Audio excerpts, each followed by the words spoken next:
Pagod na ang matres mo dyan, ha?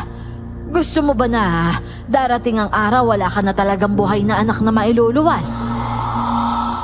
Ito ay dahil isa siyang banal at hindi siya matatablahan ng kahit anong kasamaan. Kahit ano pang sabihin mo, wala kang karapatan na saktan at kahit sino sa pamilya ko. Ano? Gusto mong masunog?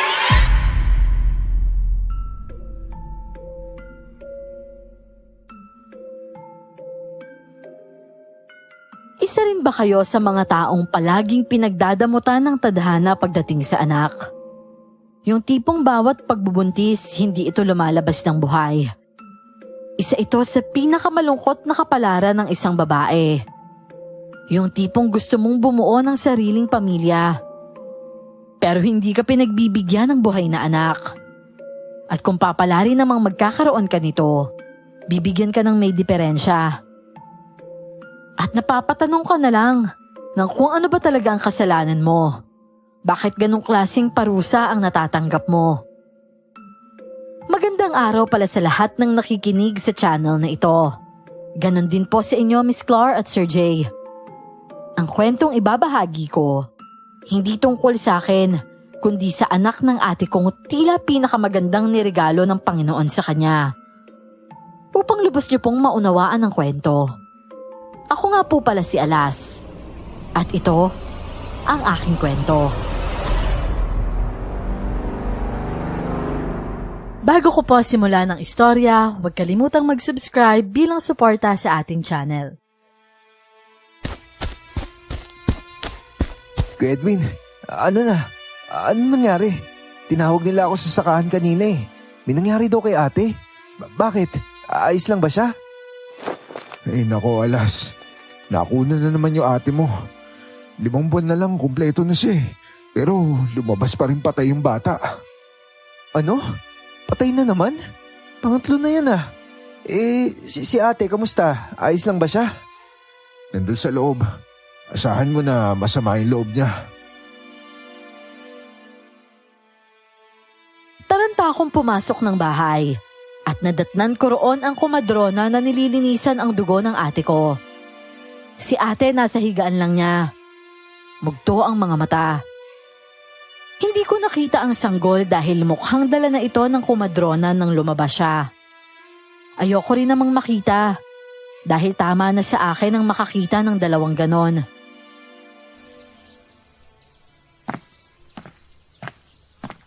Ate, kamusta ka? Ano bang kasalanan ko, Alas? May nagawa ba ako?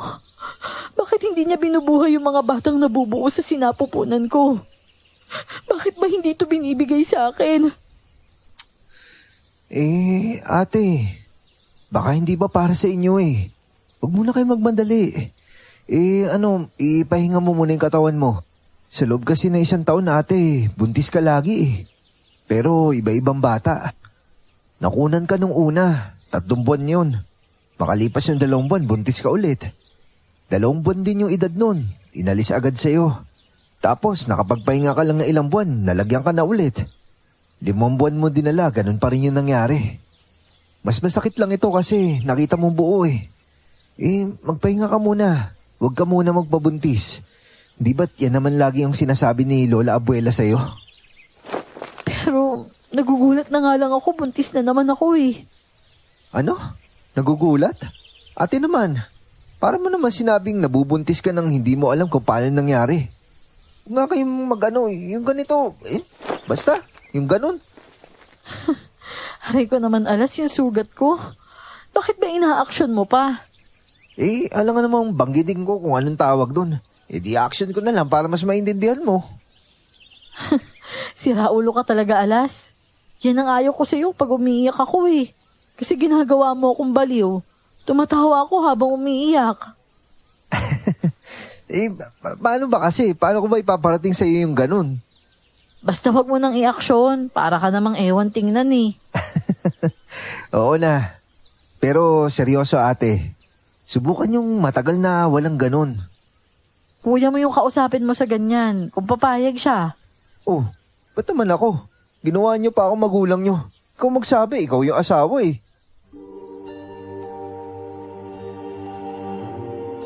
ang sitwasyon kapag nangyayari yon. Ako ang tagaluto sa bahay, tagalinis, at lahat ng trabaho doon inaako ko. Dahil si Kuya Edwin, siya ang nag-aalaga sa kanya. Marami kaming magkakapatid. Wala na ang nanay namin. Tapos matanda na rin ang tatay namin. At nakatira ito sa pangatlo sa amin. Si ate kasi ay pang-anim sa aming magkakapatid. At ako naman ang bunso at bale pang-walo. At sa nag-iisang bahay lang kami nakatira. Dahil 3 na ang nawalang sanggol sa kanya, mahigpit na pinagbabawal sa kanya ang mabuntis na naman agad-agad. Ayon kasi sa komadrona, pagod na ang matres niya at kailangan na rin ito ng pahinga. Oo naman ang oo si kuya, pero makalipas ang 3 buwan, may napansin na naman ako sa ate ko.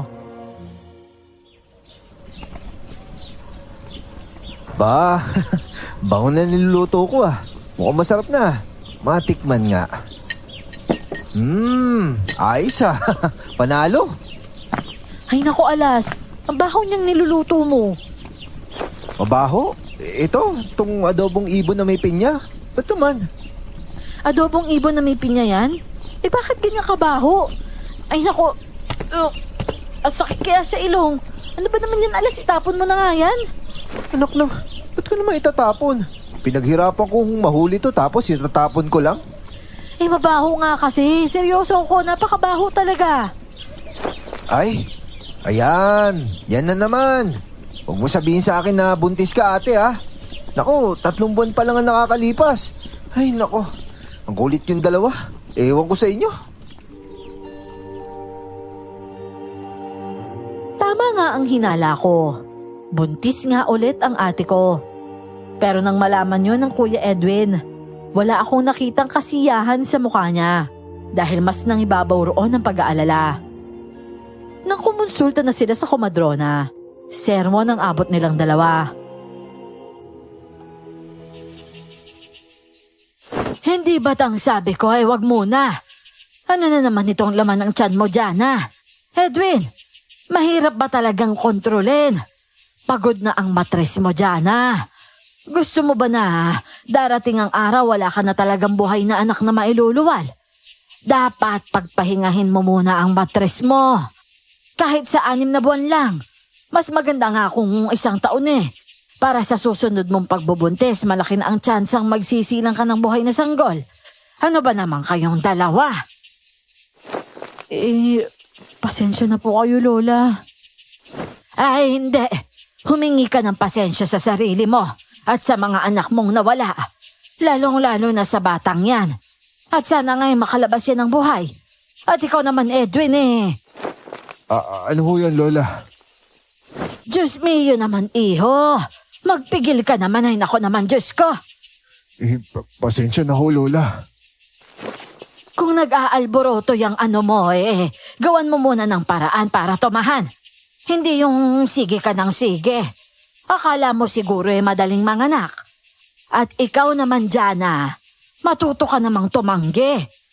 Dahil kung pagbibigyan mo ng pagbibigyan itong asawa mo ikaw rin ang kawawa dahil ikaw ang nabubuntis. Pero para saan pa ba itong paninermon ko kung may laman na naman pala yan? Ay nako, makatahimik na nga lang. Sikapin yung mabuhay ang batang yan ha. Mag-ingat ka dyan ngayon pa lang. At huwag kang magbuhat ng mabibigat. Iwasan mong madulas o mauntog yung katawan mo. Opo, Lola. Alas, iho. Bantayan mo yung ate mo, ha? Huwag mo yung hahayaang magbuhat ng mabibigat. Wala pong problema yon, Lola. Ay siya, sige. Mauna na ako. Ingat po kayo, Lola. Salamat po, Lola. Diyan na nga kayo. Ewan ko sa inyo. Yan kasi kuya di kayo makatiis Hindi na lang umimik noon si ate at kuya. Bumuntong hininga na lang silang dalawa dahil sa panibago na namang problema. Sinunod ko rin noon ang bili ni Lola. At ingat na ingat kami kay ate noon para lang hindi siya makunan ulit. Talagang inaako ko lahat ng gawain sa bahay. At sa paglalaba naman, 2 kami ni kuya ang nagtutulungan. Tapos si ate naman noon, Para naman malibang ay wala siyang ginawa buong araw kundi makinig ng radyo. Hanggang sa nagkaroon siya ng papakinggan na talagang inaabangan niya araw-araw. At yun ay ang horror drama sa radyo. Mapapakinggan yon tuwing pumapatak ang oras ng 6:00 ng hapon. At gusto ko rin ang drama na yon.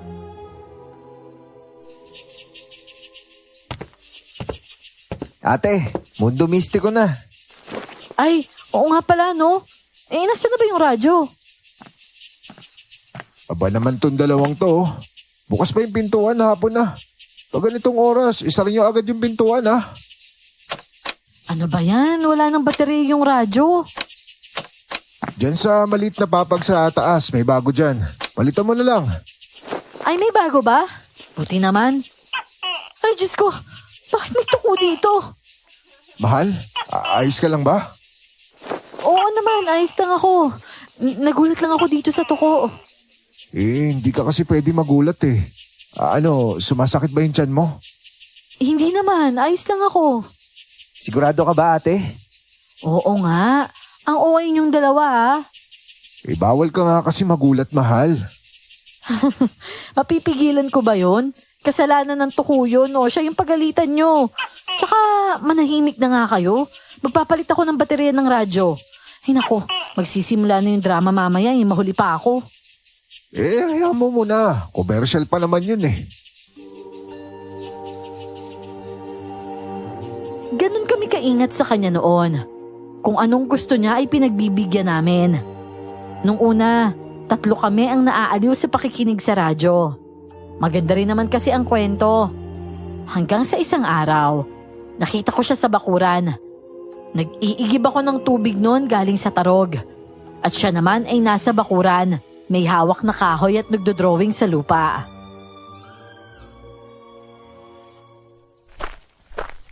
Ate, anong ginagawa mo dyan? Wala lang, gusto ko lang maaliw. Ang tagal kasing maghapon eh. Gusto ko nang malaman yung karugtong ng kwento dun sa mundo mistiko. Ha? Anong ang tagal maghapon? Linggo ngayon, ate. Walang mundo mistiko. Ha? Linggo ba ngayon? Oo, ang bilis ng araw, no? Tapos abang ka pa niyang abang dyan. Linggo pala ngayon, nakakainis naman. Di pa naman kompleto yung araw ko na hindi napapakinggan yun. Hintay mo na lang magbukas. Lilipas din yan. Nagpatuloy lang ako sa ginagawa noon. Siya naman ay hinayaan ko lang doon at hindi ko rin napansin ang dinodrawing niya. Hanggang sa dumating si kuya galing sakahan at nakita ang ginagawa niya. Oh, Jana. Ano yan? Kalabaw? Hindi ah, anong kalabaw ka dyan? Kita mo may pangil oh. Ito yung demonyo doon sa pinapakinggan natin. Ba't mo naman dinodrawing yan? Kung sa bagay, mukhang kuwang-kuha mo rin ah. Saktong-sakto sa sinabi ng bida sa nakita niya. Teka nga sandali, ate. Nagdodrawing ka ng demonyo dun sa horror drama? Oo, ano naman ngayon kung dinodrawing ko yun? Wala naman. Pero wag mo lagi iguguhit yan ha. Mamaya, maging kamukha ng anak mo yan. Meron daw ganun eh. At naniwala ka naman. Ano ko ba naman alas? Posible magkaroon ng sungay anak ko, no? Baliw ka talaga. Nagsasabi lang naman ako ng pamahiin ng mga matatanda. Malay natin, totoo pala yun. So, wag kang maniwala sa mga ganyan. Kung anong meron kami ng Kuya Edwin mo, yun lang ang makukuha ng anak namin. Tsaka, nakakabagot kaya yung walang ginagawa alas. Kaya nga nililibang ko na lang yung sarili ko eh. Tumangu-tangu lang ako noon. Umabot sa 3 buwan ang tiyan ni ate. At maayos naman ang pagbubuntis niya. Wala kaming napansin na mali sa kanya. At panatag naman ang loob namin sa ganon. Basta ang lagi lang niyang ginagawa, mag-drawing sa lupa. Umaga pa nga lang, pawawalisan na niya sa asawa niya ang bakuran para makapag-drawing na siya. Hanggang sa bumili na lang si Kuya Edwin ng bond paper at lapis para sa kanya. Okay tong papel na to, Edwin ah. Ang sarap drawingan. Mas ayos yun kaysa dun sa bakuran, nalalanghap mo lagi yung alikabok. Kaya nga ako bumili ng ganyan para hindi na siya magbilad pa sa araw para mag-drawing. Pero kuya, ate, sigurado ba talaga kayo na ayos lang yung ganyan? Kasi si ate parang na-addict na sa drawing na yun Mamaya hindi na maganda maging resulta niyan. Huwag mo kasi lagi sabihin, Alas. Mamaya magkatotoo pa yan kasi lagi mo sinasabi. Tsaka kung pagbabawalan ko naman yan, sasama yung loob niyan. Baka mamaya mapaano pa yung bata sa tiyan niya. Ay, sige na nga kuya. Mananahimik na nga lang ako. Umabot ng 4 na buwan ang tiyan ng ate ko. Malaki-laki na ang umbok nito. At nang sinuri ito ni Lola Abuela na komadrona, napansin ko ang ngiti niya nang masuri ang kalagayan ng bata sa loob ng tiyan. Abay, napakasigla nito sa loob. Malusog ang anak mo, Jana. Abay, halatang alagang-alaga ka. Talaga ho, Lola? Sana ho magtuloy-tuloy yung ganito, no? Magtutuloy-tuloy yan, iha. Baka yan na talaga ang ibibigay ng Diyos sa'yo. Kaya ugaliin mong magdasal palagi, ha? Para gabayan niya rin ang kalusugan mo. Maraming salamat po, Lola. Magandang balita po yun na malusog yung anak namin. Salamat po talaga. Walang anuman, iho. Basta lagi lang masaya at mag-ingat para mas mapanatili siyang masigla, ha? Kaya nga ho, sinusunod talaga namin yung gusto niya. Umalis din noon si Lola Abuela. Umalis siyang hindi namin nasabi kung ano talaga ang hilig ni ate. Hindi niya rin kasi nakita ang mga papel na pinagguhita ni ate. Kung anong klaseng nilalang ang dinodrawing niya. Umabot pa sa 5 buwan ang tiyan niya at masigla pa rin ito. Natutuwa naman kami. Hanggang sa 6 na buwan ang pinagbubuntis niya.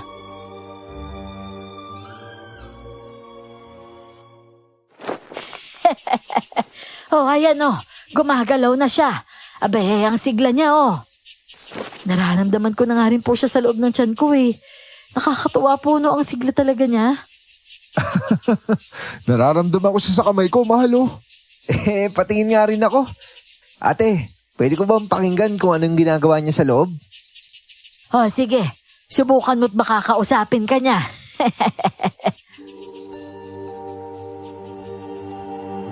Nagtawanan pa kami noon ngunit gumala ang paningin ng matanda. At nakita niya ang mga bond paper sa maliit na papag. Napatagal ang titig niya noon at tila nagtataka siya kung bakit may ganun kami sa bahay namin. Nag-aaral ka ba ulit, Alas? Hindi ho. Kay ate po yan. Libangan niya Nagdo-drawing po siya. Nagdo-drawing? At ano naman ang dinodrawing mo, iha? Yung sa drama na Mundo Mistiko po, yung dati. Tapos na po kasi yun Hindi ko lang makalimutan yung dinodrawing ko. Drama sa Mundo Mistiko? Abay, anong drama yon? Mamaya kung ano-anong dinodrawing mo, ha? Bakit ho? Bawal po ba yun mag-drawing ng mga kakaiba? Patingin nga ako ng dinodrawing niya. Eto. Teka lang kukunin ko lang. Ito. Akin na nga yan. Abay, ang dami nito Naku, Diyos ko, Jana. Ito yung... bakit po, Lola? Hinahayaan niyo siyang mag-drawing ng ganito. Abay, ang dami nito tapos iisang klase lang. Hindi niyo ba alam ang ibig sabihin nito? Malaki ang posibilidad na lalabas ang anak ninyong may pangil at sungay din. Diyos ko naman, Jana. Ito ba yung pinaglilihian mo? Ang dami-dami na di ba sabi ko sa inyo, ayaw niyo maniwala sa akin pero Lola Abuela, baka hindi naman siguro mangyari yun. Sana nga hindi. Naku, magdasal kayo. Kasi may posibilidad na mangyari yan. Marami ng taong nakaranas ng ganyan. At sana naman hindi mangyari sa inyo. Nagkatinginan lang noon si ate at kuya. Pero baka sa mga mukha nila ang takot. Dahil yon ang sinabi ni Lola Abuela. Pinagbawalan ni Kuya si ate na ituloy ang ginagawa niya. Pero si ate, nalulung na talaga sa ganong gawain.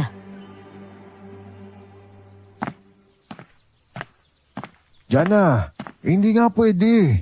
Nakalimutan mo na ba yung sabi ni Lola Abuela? Malaki yung posibilidad na magkaroon na sungay at pangil yung anak natin. Hindi naman ako naniniwala sa ganun eh. Kung anong meron ka at kung anong meron ako, yun lang ang makukuha niya, no? At kung magkaroon man yun ng epekto sa kanya, makukuha niya lang yung talento ko sa pagdodrawing. At hindi siya magkakaroon ng pangil at sungay. Akin na nga yung lapis at papel ko.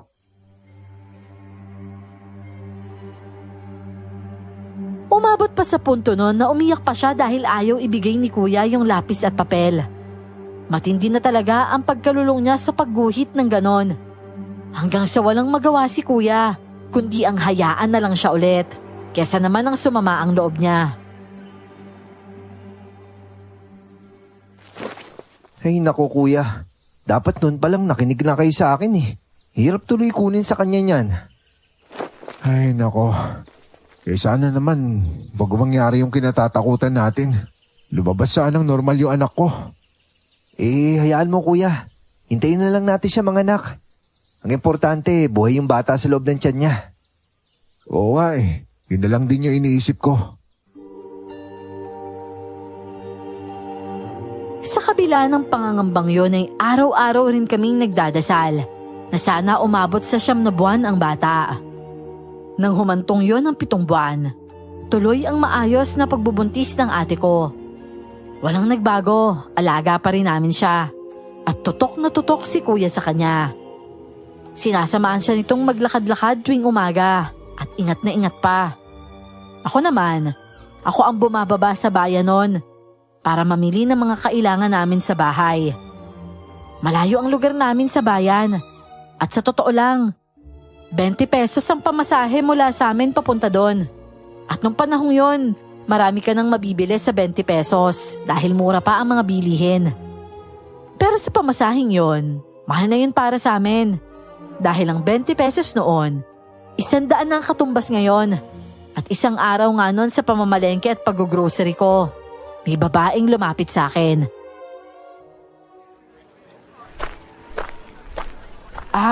Sandali lang iho. May gusto lang ako sabihin sa'yo. Sasabihin ho? Ano ho yun? Teka, uuwi ka na ba? Oo. Nabili ko naman lahat eh. Napakasipag mo namang bata, ano? Ano ho bang gusto niyo sabihin sa akin? Importante ho ba yan? Habang naglalakad ka kasi may nakita akong kakaiba sa'yo. Pero gusto ko lang muna kumpirmahin kung tama nga yung nakita ko. At kung tama yun, saka ko sasabihin sa'yo yung isang bagay na dapat mong paghandaan. Isang bagay na dapat ko paghandaan? Ano ho yun? Ikaw ba may kapatid kang buntis? At 7 buwan na yun, hindi ba? Hala, sino ho kayo? Ba't nyo alam yung mga ganyan? Dahil may kakayanan akong makakita ng kapalaran ng tao. At ang nakikita ko kasi sa'yo, yung sanggol na dinadala ng ate mo. Para yung pinili ng demonyo. Lalabas siyang may sungay at pangil. Magiging mas malakas siya sa inyo. At ang nakakagimbal pa doon, mapapahama kayo dahil sa sanggol na yun. Ale, adik ho ba kayo? Hindi ho magiging ganyan yung pamangkin ko. Sana na lang pala, hindi kita kinausap. Aba iho, totoo ang sinasabi ko. Gusto ko lang maging handa ka. Dahil lalabas siyang aswang. Tumigil na nga ho kayo. Ito hong tinapay kumain ho kayo. Baka gutom lang ho yan kung ano nang pinagsasabi nyo Dinadamay nyo pa ako. Iba na lang ho pagtripan nyo, wag ako. Nagsasabi lang ako ng totoo at pinag-iingat lang kita. Pero hindi ko na pinansin ang babae. Binitbit ko na lahat ng dala ko at umalis. Agad akong naghanap ng masasakyan. Paakyat sa lugar namin. Pero kinilabutan ako sa sinabi niya. Hindi ko kilala ang babaeng yon pero alam niya na may kapatid akong buntis. Tapos ang sinasabi niya ay hindi malayo sa nilalang na madalas ginuguhit ng ate ko. Ano? Manghula? At yun yung sabi niya? Oo kuya, Kaya nga kinilibutan ako eh. Pero sana hindi magkatotoo yun. Aba, kung magiging aswang yung anak ko, saan naman niya makukuha yun? Wala namang aswang sa amin ng ate mo ah. Ay nako, huwag na nga lang natin isipin yun. Napaparaning lang tayo eh. O siguro nga kuya, kalimutan na lang natin. Edwin! Edwin! Oh, kuya, si ate tinatawag ka. Bakit parang dumadaing? Jana, bakit? May problema ba? Edwin! Edwin, ang sakit ng tiyan ko. Aray, naghihilab yung tiyan ko. Ang sakit. Ano? 7 buwan pa lang yan ah. Alas, puntaan mo si Lola Abuela. Bilisan mo! O sige kuya. Naku naman, Diyos ko, 7 buwan pa lang siya. Huwag mo naman siya kunin oh. Hinugasan ko lang ang kamay ko dahil naglilinis ako ng isda noon. Iniwan ko lang yon sa lababo at kumaripas ng takbo papunta kila Lola Abuela. Malayo pa ang bahay nila. May maisan at sapa pa akong madadaanan noon bago ako makarating sa kanila. Pero lakad takbo ko noon para makarating agad. At pagkarating ko sa kanila, wala pa siya sa bahay nila. At anak niya lang ang nandun na mas matanda sa akin. Tinuro lang niya sa akin kung saan matatagpuan si Lola at tumakbo naman ako papunta roon. Lola! Lola! Diyos ko, nakakapagod ho. Oh, bakit iho? May problema ba? May nangyari ba kay Jana? Lola, sumasakit daw po yung tiyan niya. Biglaan lang ho. Kailangan ho namin ng tulong nyo. Ay, naku, ayan na naman. Iningatan nyo na't lahat-lahat, hindi ba? Oh, siya, sige, sandali. Kukunin ko lang ang mga gamit ko. Nang umalis kami sa kanila ay ganun din ang ginawa namin. Lakad-takbo rin ang ginawa namin para makarating agad. Malayo pa lang ay naririnig na namin ang sigaw ni ate. At doon na rin tumakbo si Lola.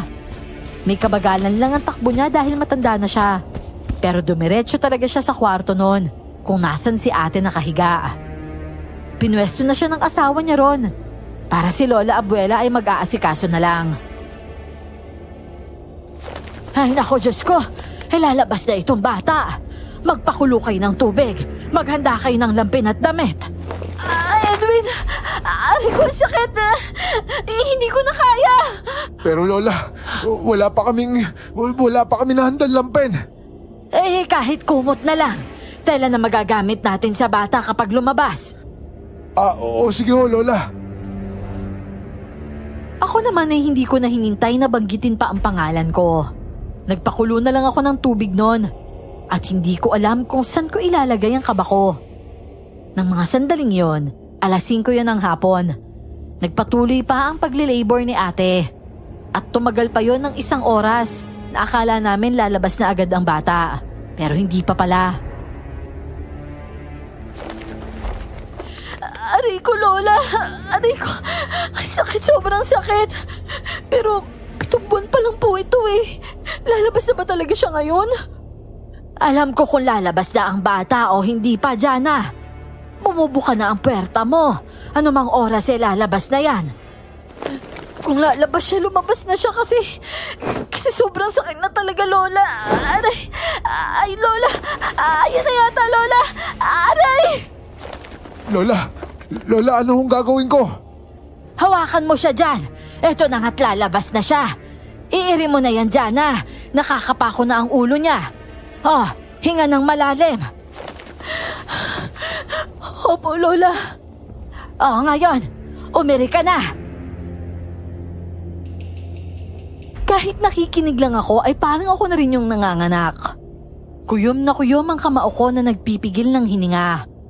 Nakapikit rin ang mga mata ko noon at dumilat lang ako nang marinig ang iyak ng bata. Buhay? Buhay yung bata? Jana, umiiyak siya. Buhay! Buhay yung anak natin! Diyos ko, salamat po. Maraming salamat. Lola, ano ho siya? Babae ho ba o lalaki? Lalaki siya. Lalaki. Jana, Lalaki! Lalaki yung anak natin! Pero Edwin, iho, Pero ano? Bakit may pero la? tulad ng inaasahan natin, may sungay nga ang bata. Ano? May sungay yung bata. Lola, gabi na kasi. Baka nagkakamali ka lang ng nakita. Wala akong sungay anak ko. Oh, ito. Ilalapit ko lang sa ilaw. Edwin, may sungay ang anak mo. Hindi totoo yan. Paano nagkaroon ng sungay anak ko? Diyos ko, bakit ganito?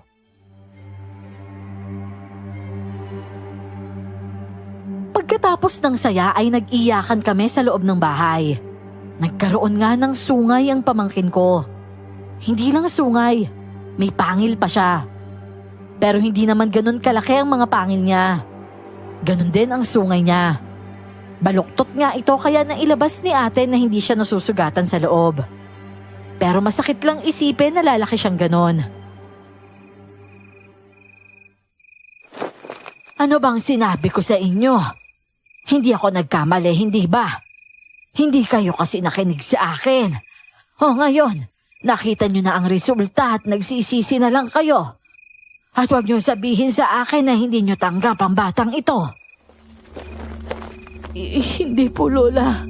Anak ko po yan. Tanggap ko po yan. Tanggap na tanggap ko po yan, Lola.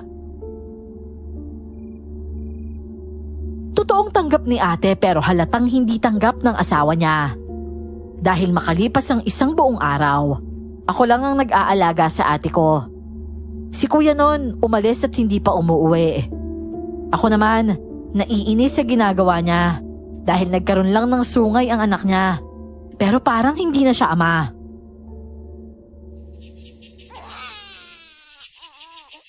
Ate, mukhang nagugutom na yata siya. Padidehin mo na. Oo, sige, akin na siya. Dahan-dahan lang ha.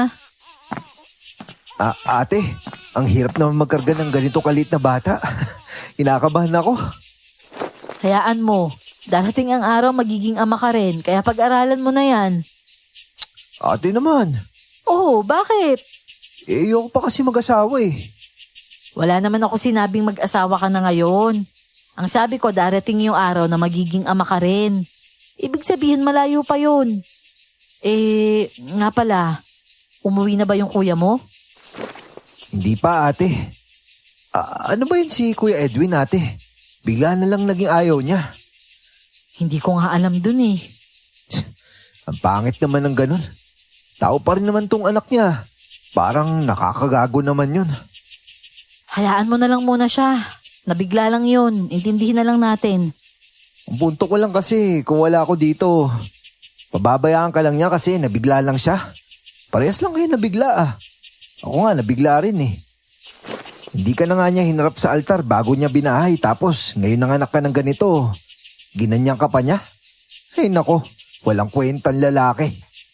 Alas, yung bibig mo naman. Kahit marinig niya pa yun, karapatan ko yun no.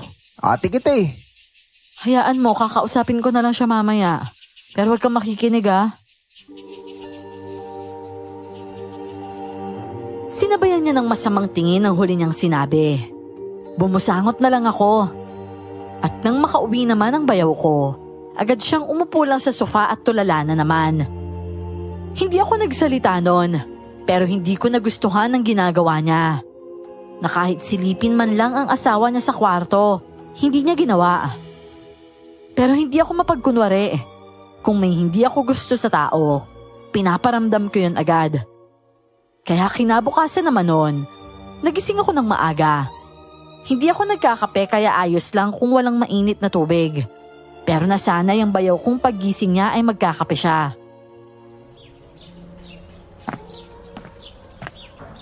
Alas, hindi ka nagpakulo ng tubig? Hindi kuya eh. Hindi naman ako nagkakape. Ba't ako magpapakulo ng tubig? Oo sige. Ako na magpapakulo ng tubig. Ate, tatawagin ko si Ate Maripe mamaya Alis kasi ako. Pupunta ako sa bayan para mamili pa ng ibang gamit ng bata.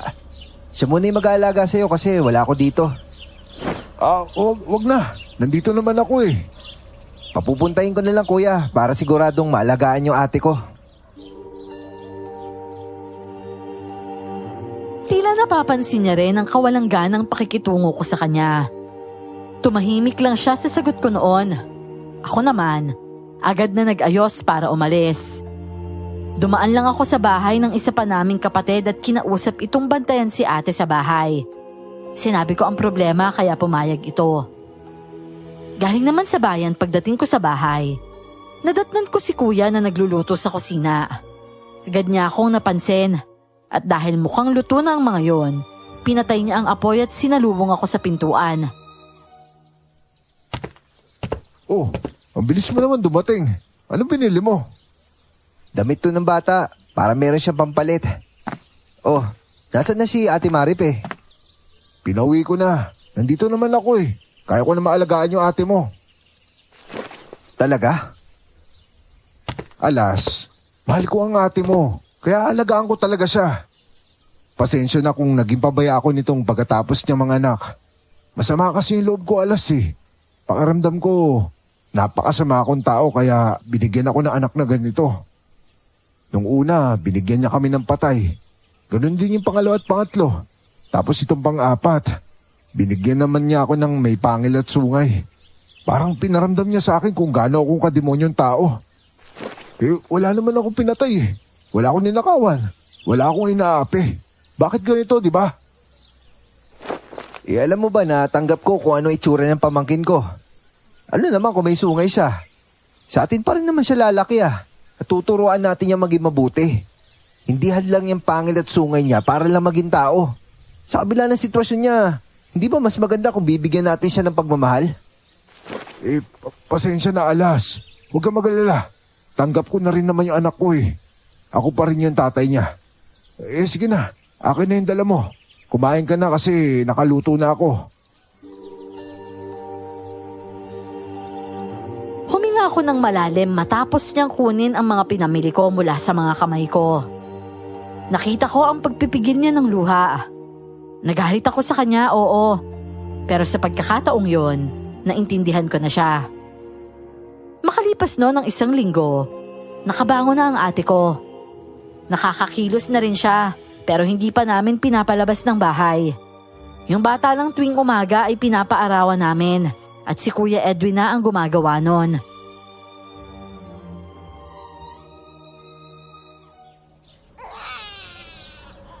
Oh, ba't umiiyak yung gwapo kong anak?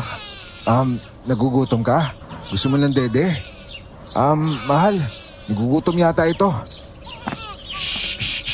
Tana, oo na, nandyan na si nanay. Tama nang iyak ko. Hala? Edwin, ano nangyari? Kuya, bakit? Yung pangil ni Pau Pau, nahulog. Ano? Anong nahulog? Bakit nahulog kuya? Dumugo ba? Hindi, walang dugo. Ito na natanggal na Tignan nyo. Tapos ito pa isa Anong ginagawa mo, Edwin? Huwag mong hilahin. Uy, kuya! Huwag mo hilahin! Natanggal na Natanggal na yung pangil. Ibig sabihin ba niyan, may pag-asa ring matanggal yung sungay niya? Hindi ko alam pero... Uy, kuya! Kung matatanggal yan, matatanggal talaga yan ha. Baka masaktan yan si Utoy. At saka ang importante, may pag-asa pa. Lalaki siya katulad lang din natin. Tinago lang nun ni ate ang pangil ni Pau Pau. Dahil natanggal ang pangil niya, nagkaroon kami ng pag-asa na magiging normal rin siyang bata. Pero lumipas na ang 1 taon, lumaki ang pamangkin kong may sungay na talaga. Nadismaya kami sa pag-asang maaalis yun. Ang mga kapatid namin noon, gumagawa lang ng sombrero para matakpan ang sungay niya. Kaya kahit gumagala kami noon, hindi halatang may sungay ang pamangkin ko. Pinahaba rin namin noon ang buhok niya, lalo na yung bangs niya. Kaya nakakadagdag takip yun sa sungay niya. Yun nga lang, laging napagkakamalang babae ang pamangkin ko.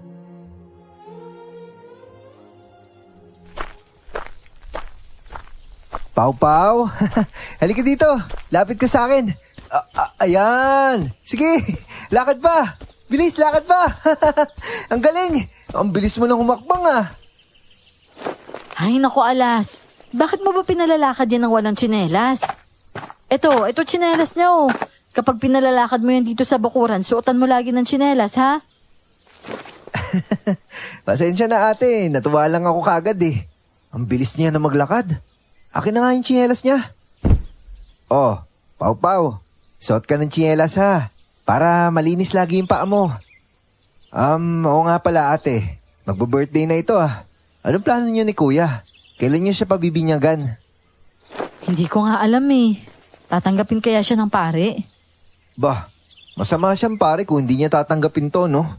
Anak niyo to, hindi to anak ng demonyo. Isabay niyo na lang kaya sa fiesta. Marami magpapabinyag dyan sa plaza. O sige, kausapin ko na lang yung kuya mo mamaya. Nang dumating si kuya galing sa sakahan, kinausap nga siya ng ate ko.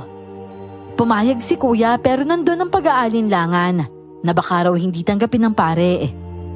Hindi rin naman lingid sa mga tao sa lugar namin ang kalagayan ng pamangkin ko. May ibang nakakaintindi at may iba namang hindi. Ayon pa nga sa iba, hindi hadlang ang sungay niya para mabinyagan. Ang sabi naman ng iba ay insulto raw yun sa Diyos. Ano man ang sabihin ng mga mapanghusgang tao, huwag niyo silang papakinggan. Pabinyagan ninyo ang anak ninyo dahil yun ang kailangan niya at regalo siya ng Diyos sa inyo. Kung sa tingin nila likha ng demonyo ang anak nyo, huwag na huwag kayong maniniwala. Binigay siya ng Diyos at yun ang lagi niyong isaisip. Kung tutuusin nga, itong mga taong nanlalait, mas demonyo sila kaysa sa kanya dahil sila ay nakakagawa ng pagkakamali sa kanilang kapwa. Samantalang itong anak ninyo ay palalakahin ninyong mabuting tao. Pareho lang silang nilikha ng Panginoon at pareho ring nagdadala ng dumi ng kasalanan. Bagamat ang sungay ay simbolo ng kasamaan, hindi naman ito sumasailalim sa tunay niyang kalooban. Nakakapanghina lang po kasi Lola Abuela. Tinatawag nilang likha ng demonyo yung anak ko. Ang sabi pa nga nila, baka daw nagdasal sa demonyo yung asawa ko para lang magkaroon ng buhay na anak kasi 3 beses na ako nakunan eh. Ang sabi naman ng iba, parusa daw to sa amin kasi nga nagsama kami nang hindi pa kami kasal. Hey, Jesus Mariosep, huwag na huwag kayong makikinig sa mga ganyan. Ang importante alam ninyo sa sarili ninyo kung sino ang kinikilala niyong Diyos at wala kayong inaapakang tao. Ipalista ninyo yung anak ninyo para sa gaganaping binyag sa piyesta. Maging bingi kayo sa mga mapanghusga. Maraming salamat po, Lola Abuela. Ano mahal, tara. Halika na, punta na tayo kay Kapitan. Natuloy nga ang pagpapalista nila ate noon para pabinyagan ang pamangkin ko. Excited rin naming pinaghandaan ang selebrasyon na yon. Nakatanggap pa nga kami ng buong baboy noon mula sa panganay naming kapatid para daw gawing lechon sa araw ng fiesta. Hindi lang kasi kami ang masaya sa pagdating ni Pau Pau sa buhay namin, kundi lahat kaming magkakamag-anak.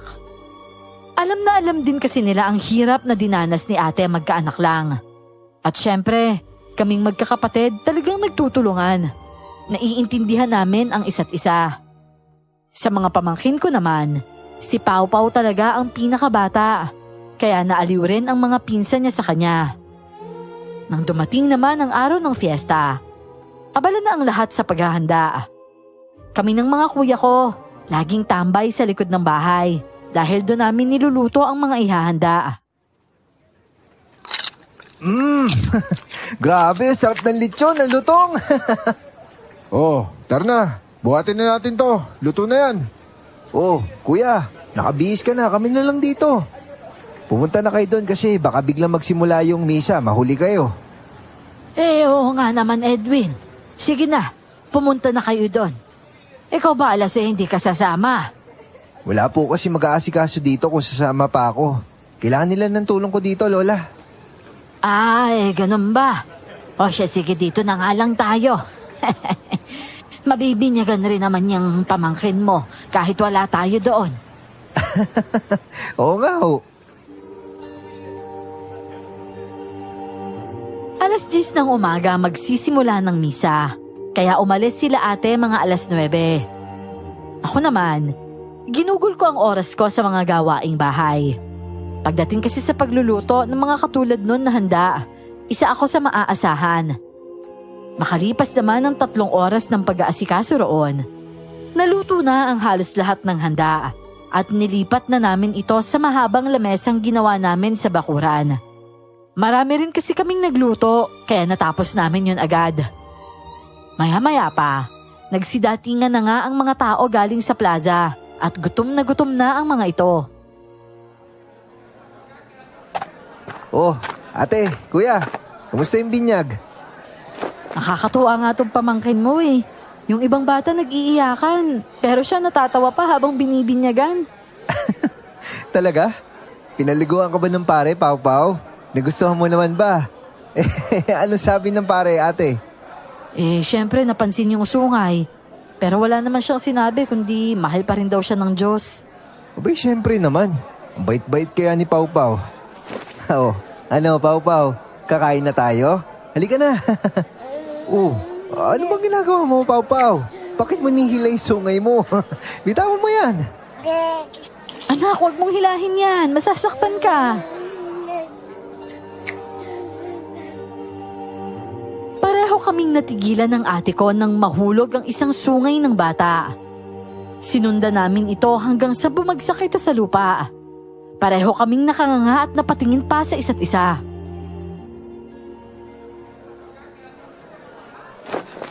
Ate, nahulog yung sungay. Nako, tingnan ko nga. Pero alas, wala namang dugo oh. Wala bang sugat? Wala naman. Pero itong bakas meron eh. Yung isa... Nandito pa yung isa, ate. Pero, aray ko! Anong ginagawa mo? Huwag mo kasing tanggalin. Kasi gumagalaw eh. Hawakan mo. Ayun oh. Tiga mo, ate. Hala, natanggal. Natanggal yung sungay ni Pau-Pau oh. Kuya! Kuya, tignan mo! Oh, bakit? Ano meron? Tignan mo, kuya. Natanggal yung sungay ni Pau-Pau. Wala na sa ulo niya, oh. Ito na, oh. Nasa kamay ko na. Hala, totoo ba yan? Wala na sungay si Pau-Pau? Tingnan mo, mahal, oh. Bakas na lang yung natira. Pero wala din siyang sugat. At tingnan mo yung bakas, oh. Parang hindi din magtatagal, mabubura na din. Mahal, parang nakapatong lang yung sungay sa ulo niya, eh. Tapos nahulog lang talaga. Diyos ko, salamat.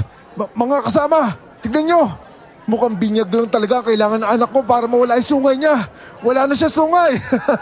Wala na sungay yung anak ko. Abe, napakagandang balita niyan. Wala ba siyang sugat? Wala ho, Lola. Siya nga ho yung nagtanggal ng isa eh. Tapos yung isa ako. Parang pinatong lang talaga tapos hindi siya nasaktan. Kaya nga ho, parang binyag lang talaga ang sagot sa problema natin. Ang bait talaga ng Diyos. Ano bang sinabi ko sa inyo? Hayaan mo na lang ang ibang taong hinuhusgahan ng anak ninyo. Kita mo, matapos mabinyagan ng anak ninyo, nawala na ang mga bagay na makakasira sa pagkatao niya. Masaya ako para sa iyo, Pau-Pau. Magpakabait ka palagi paglaki mo, ha?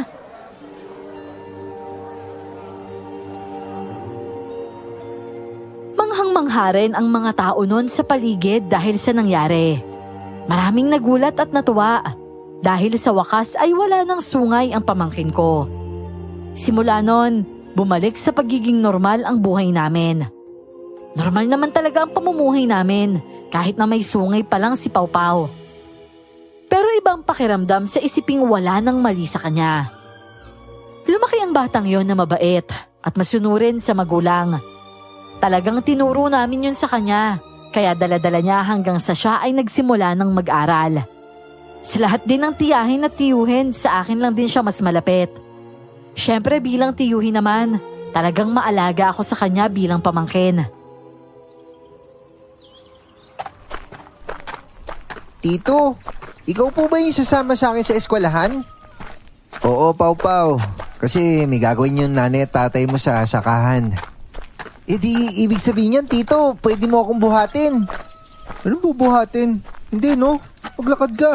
Sabay tayo kasi malaki ka na, tsaka mabigat ka na. Eh, nakakapagod po kasi, Tito eh.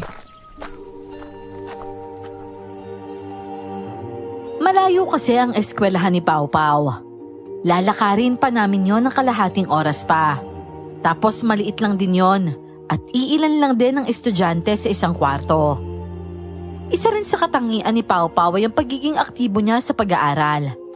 Kaya nang makapagtapos siya sa kinder at grade 1, lagi siyang nangunguna sa klase. Kaya talagang naturingan siya noon na regalo ng Diyos sa ate ko.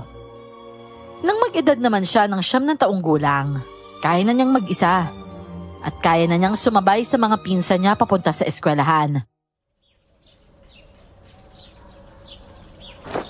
Tito, pwede po bang sumama sa bayan? Oh, ano naman gagawin mo sa bayan? Wala lang po. Gusto ko lang po sumama. Eh, sige na, Tito. Sama mo na ako. Ano ka ba, Pau-Pau? Mahal yung pamasahe, no? Konti lang yung pera ko. Eh, di mangingi ako kay nanay. Eh, nanay, gusto ko sumama kay Tito sa bayan. Pwede po ba? Pahingi lang po ako ng pamasahe. Nako, wag na. Baka naman mahirapan ng Tito Alas mo sa'yo. Itutulungan ko naman po siya magdala ng mga dala niya mamaya eh. O ano, isasama mo ba to, Alas?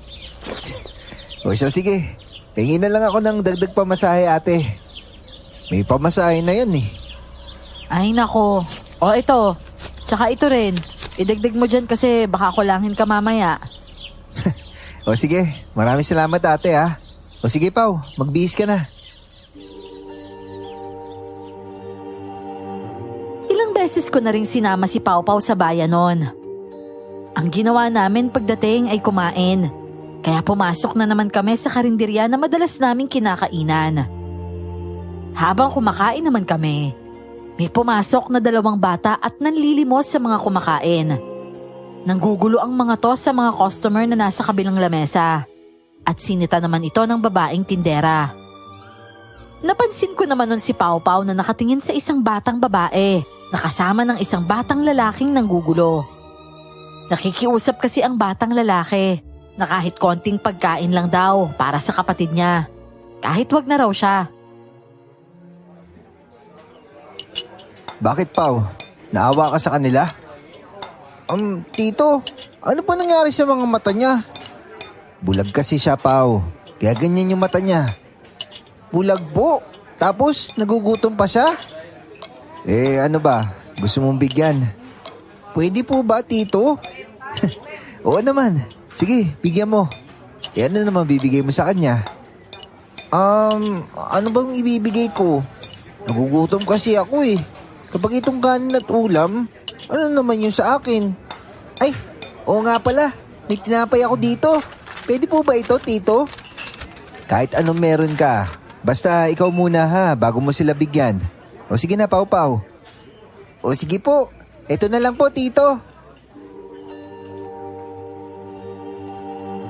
Bumaba siya sa kinauupuan niya noon. Habang inaaway ng babae ang mga batang yon, lumapit naman siya. Nakita siya ng babae dahil alam ng babae na ako ang kasama niya. Napatingin ito sa akin na parang nagtatanong kung okay lang ba ang ginagawa ni Pau Pau. Tumango naman ako at binalingan ng tingin ng pamangkin ko na binibigyan ng pagkain ang mga bata. Tapos hinawakan pa nito ang mga mata ng batang babae saka bumalik sa akin. Tapos ang laki pa ng ngiti niya. Oh, ang saya-saya mo ah. Eh sigurado po kasi ako na masasarapan sila sa tinapay na yun. Masarap po kasi yun eh. Pero may ganun ka pa dyan. Meron pa po pero ibang klase. Ayos lang po yun. Ang importante, matitikman nila yung tinapay na yun.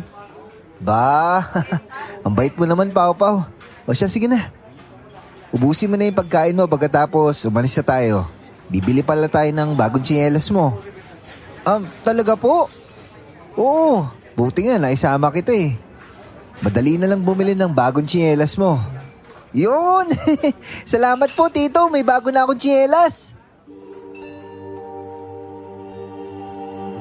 Bilang isang tiyuhin ay pinagmamalaki kong may pamangkin akong tulad niya. Ngunit higit na pinagmamalaki ko ang isang bagay na nadiskubre ko sa kanya. Pero bago yon ay napansin ko siyang tila nagsasalita mag-isa. At nagtataka pa ako noon kung sino ba ang kausap niya. Yun nga yung ginawa ko. Yung sinabi mo. Talagang magkakatotoo yun? Alam mo, masaya ako na ginawa ko yun. Kapag daw kasi mabait ka, makakakit ka sa langit tapos makikita mo dun si Papa Jesus. Kaya naman ginawa ko yun para makakit ako sa langit. Hoy Alas, ano bang ginagawa mo dyan? Para kang manghuhuli dyan ng manok. Ate, pasensya ka na ha. Kanina ka pa ba dyan? Hindi naman. Nakita lang kitang parang may sinisilip ka dyan kaya lumapit ako. Ano bang tinitingala mo dyan? Kasi yung anak mo parang nagsasalita mag-isa. Teka nga, ano nagsasalita mag-isa? Sus, baka naglalaro lang yun. Siyempre bata. Ito naman. Hindi. Pakinggan mo kasi. Nasaan ba? Teka nga, ano ba sinasabi? Talaga? Ngayon, maayos na siya? Naku, mabuti naman. Paano mo naman nalaman yun? Hala, ang galing mo naman. Oo, masaya ako. Maraming salamat sa tulong mo Ano daw? Masaya? Oh, di ba? Sabi ko sa'yo parang may kausap siya. Oo, basta paglaki ko, pangako ko yun. Gusto ko rin kasi yun Oo, sige. Gagawin ko. Pau-pau anak? Po, Nay? Hala, nakita ko ni Nanay. Sino kausap mo dyan anak? Po? Wala po. Pau-pau, hindi kita tinuruang magsinungaling. Si Monsoy po yun, tsaka si Busyo, Nay. Monsoy at Busyo? Sino naman yung mga yun? Wala naman ako nakikita. Nasaan ba sila?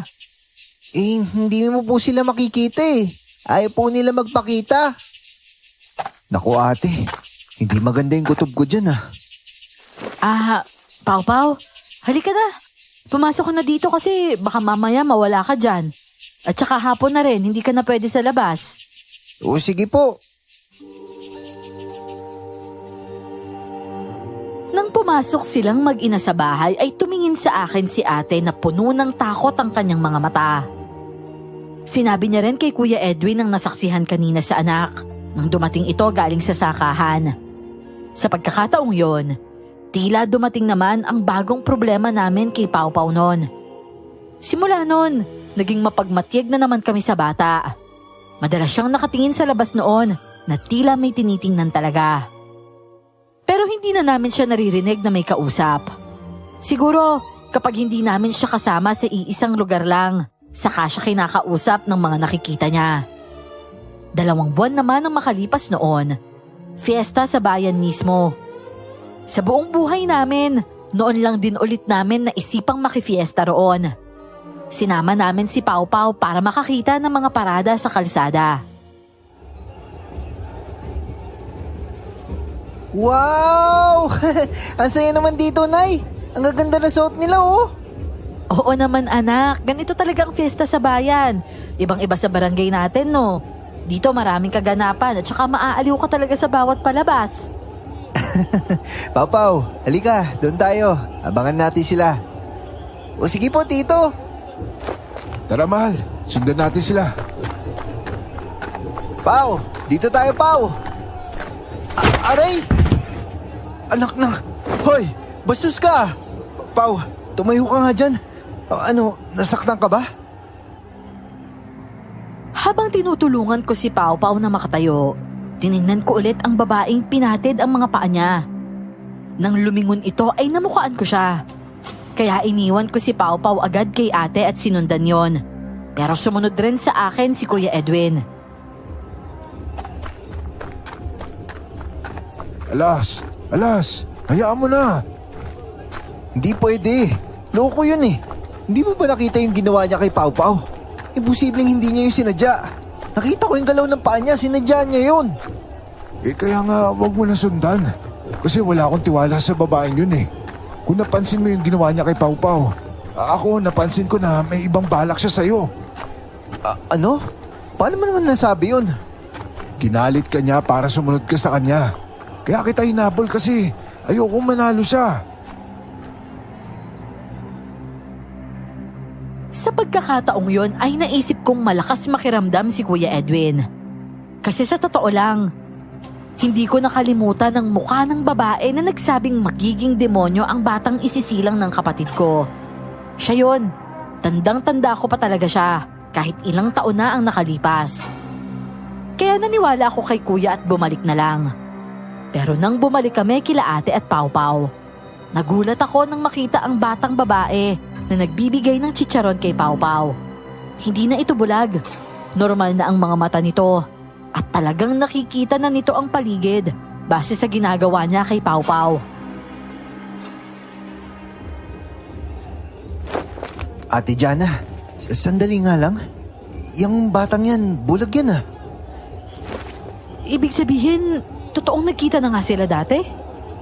Oo. Yun nga yung batang bulag na binigyan niya ng tinapay. May kasama yan nun eh, yung kuya niya. Pero, paano hindi na siya bulag ngayon? Alam mo bang sinasabi ng batang to na si Pau Pau daw yung gumamot sa kanya? Nagpapasalamat nga siya kay Pau Pau oh. Hala, paano naman nangyari yun? Tsaka, paano nagawa ni Pau Pau yun? Hindi naman tayo manggagamot ah. Yun na nga ang nakakapagtaka eh. Kasi ang batang to nagpapasalamat kay Pau Pau dahil nakakakita na daw siya. At sabi naman ni Pau Pau, wala daw anuman. Ay nako, mamaya na natin pag-usapan yan. Umalis na muna tayo dito kasi hindi maganda yung kutob ko dun sa babaeng susundan sana ni Alas eh. Oo nga pala. Ano ba problema ng babaeng yun? Yun yung babaeng nagsabi na manghuhula daw siya. At hindi daw tayo ligtas kay Pau Pau. Kaya nga umalis na muna tayo. Pau Pau, anak, tara na. Pero tay, manonood pa po tayo eh. Sa plaza na lang tayo manood mamaya anak. Pasok tayo dyan no. Sa ngayon, kakain muna tayo. Gusto mo ba ng ice cream? Wow! O sige po, gusto ko po na ice cream. O siya, tara na. Naintindihan ko kung bakit gano'n na lang kabalisa si Kuya Edwin. Nahawakan kasi ng babaeng yun si Pau Pau at hindi ko siya masisisi kung nagdududa siya. Nilagyan niya rin noon ng luya si Pau Pau at dinala kami sa isang kainan. Sa totoo lang ay restaurant yon na hindi naman masyadong kamahalan. Doon kasi may nabibiling ice cream para kay Pau Pau. Kumain muna kami doon at si Kuya naman, pansin kong tulala minsan. Kuya, ayos ka lang ba? Ayos lang ako. Iniisip ko lang yung babae. Sabi mo kasi, siya yung nagsabi nun na magiging ganun yung anak ko, di ba? Magiging aswang pangaraw ang sabi nun eh. Hindi naman nangyari. Pero yung sinabi niyang lalabas yung bata na may sungay at pangil, nangyari di ba? Tapos kanina yung ginawa niya kay Pau Pau. Mahal, kumalma ka lang. Walang mangyayaring masama sa anak natin. Tingnan mo nga si Pau Pau ang sigla-sigla. Tsaka may protection naman siya. Tsaka kasama ko naman po si Monsoy tsaka si Busyo. Ano? At sino naman yung mga yan, anak? Wala po, Nay. Agad niyang binalingan ang kinakain niya. Nagkatinginan na lang ulit kami ni ate. At si kuya naman ay pasenyas ang ulo na tinatanong ang tungkol sa sinasabi ng anak nila. Si ate naman sumagot ng pailing. Pero ako, naghihinala na ang tinutukoy ni Pau Pau ay ang mga nilalang na hindi namin nakikita. Nanood lang kami noon ng ilang palabas. At bawat palabas kasi, may bayad. Kaya sumuko rin ang laman ng mga bulsa namin. Umuwi na lang kami noon bago pa yun maubos. At si Pau Pau noon, umuwi rin na may dala ng mga laruan.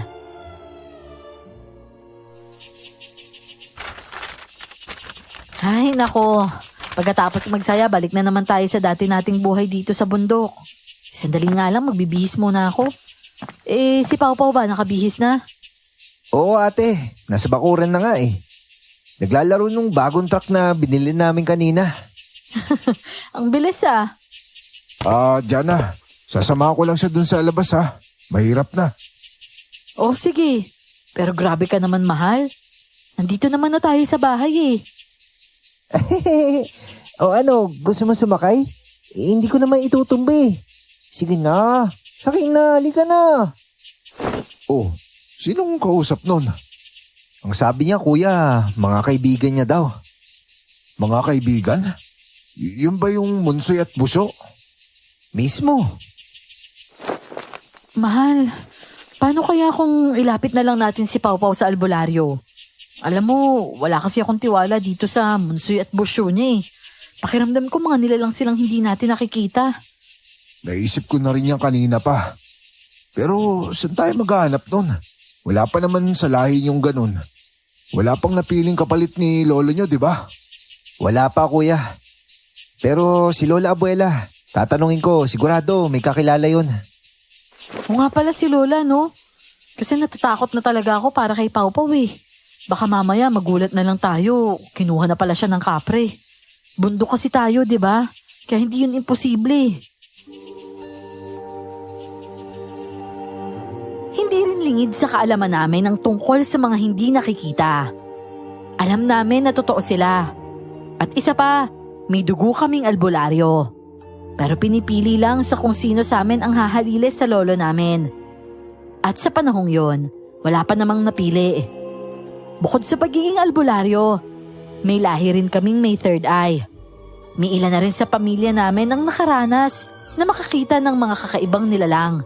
At sa palagay ko, isa si Pau Pau sa may mga third eye. Dahil bata pa siya ay hindi niya naiintindihan na dapat siyang matakot sa mga ito. Ano ka mong sabi mo? Nakakakita siya ng kakaiba. Opo, Lola. Baka po may kakilala ko yung albularyo. Gusto lang namin patignan si Pau Pau. Gusto lang namin masigurong ligtas yung bata. Meron naman. Pero malayo sa lugar na ito. Baka mapagastos kayo ng malaki sa pamasahe noon. Iba ang probinsyang yon. Ayos lang ho yun. Kahit magkano ho. May pera pa naman kami natira dun sa kinita namin sa Maisan. Gagamitin ko na lang po yun para sa anak namin. Hala, kung may magagamit naman pala kayo o sige, puntahan natin. Maraming salamat po, Lola. Oh, sabi ko na nga ba, may kakilalang ganun si Loli. Lola, maraming salamat po ah. Walang anuman, iho. Kailan ba tayo aalis, Edwin? Pwede po bang bukas na agad? Walang problema sa akin kahit anong oras pa yan. Basta para kay Pau Pau. Tulad ng plano ay si Kuya ang sasama kay Lola Abuela para puntahan ang naturang albularyo. Tapos ako noon ang maiiwan kila ate at Pau Pau. Kinabukasan, agad siyang nag-impake. At bago siya umalis ay kinausap niya ako. Alas, gamitin mo ito kung kinakailangan ha. Buntot pagay kuya?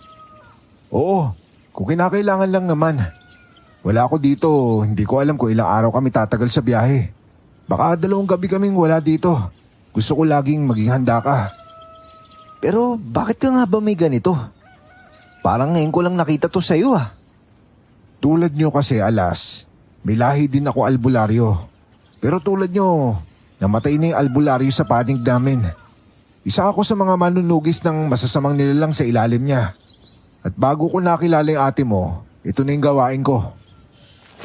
Oh? At alam ni ate yon? Oo. Ba, ang angas na na. Naging manunugis ka pala dati, kuya. Ano naman yung mga tinutugis niyo dati? Aswang, maligno, o baka naman babae yan. Baliw, tanong mo sa ate mo kung ganun talaga ako.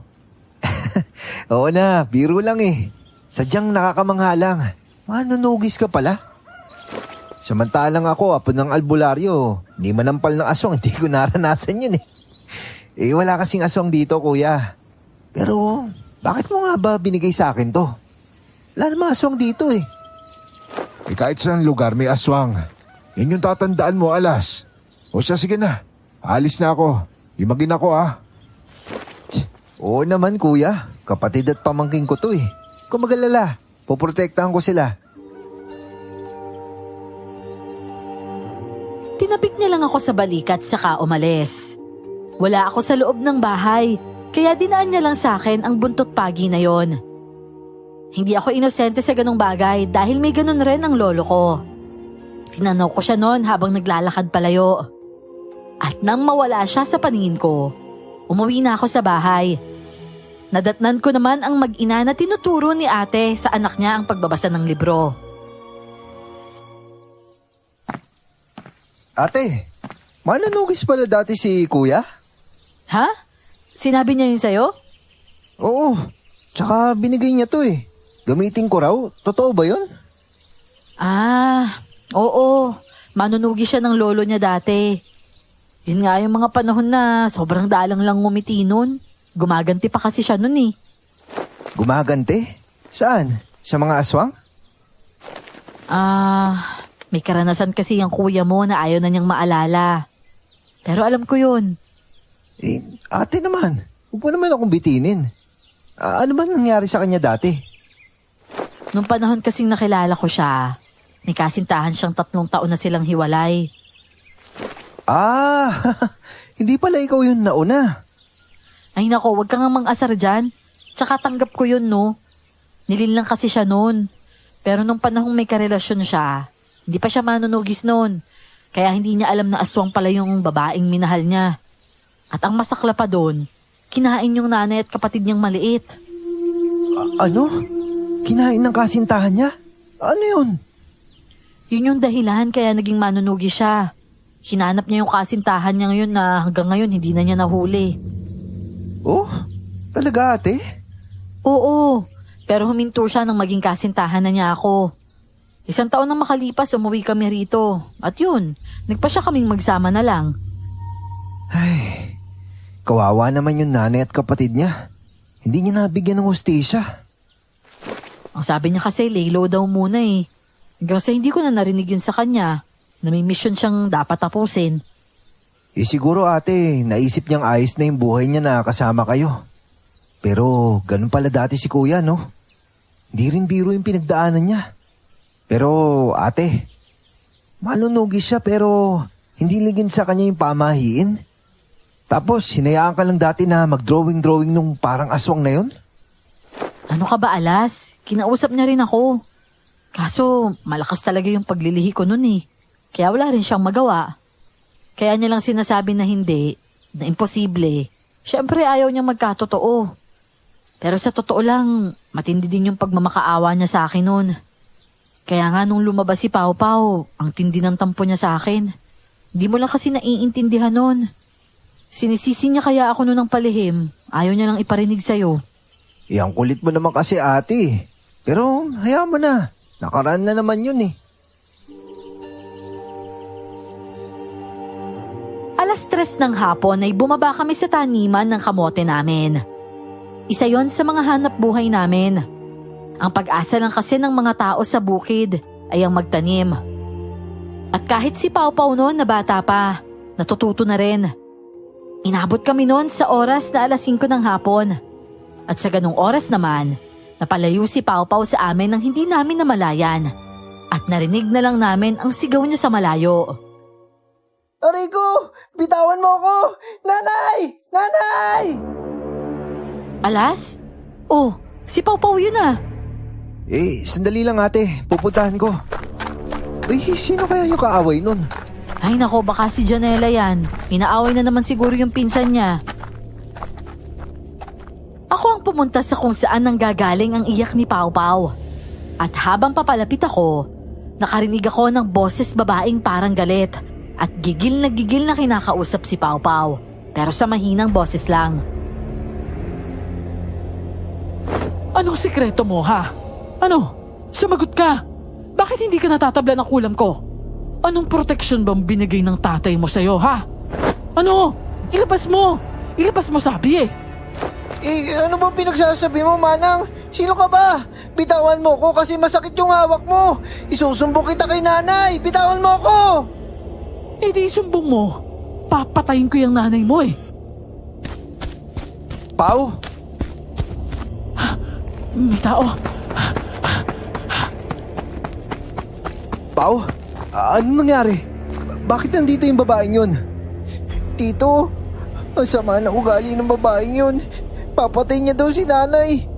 Tapos tito, piniga niya yung braso ko. Pati yung pangako, sakit eh. Halika, balik tayo dun sa nanay mo. Tara. Oo, sige po, tito. Oh, Alas, anong nangyari dyan? Ate, alam mo ba yung babaeng nandito? Ano? Babae? Yung bumatid kay Pawpaw dun sa bayan noong piyesta? Nandito yun eh. Tignan mo, namumula yung panga ng bata tapos ito po. Nagmarka pa yung kamay niya sa braso ni Pawpaw.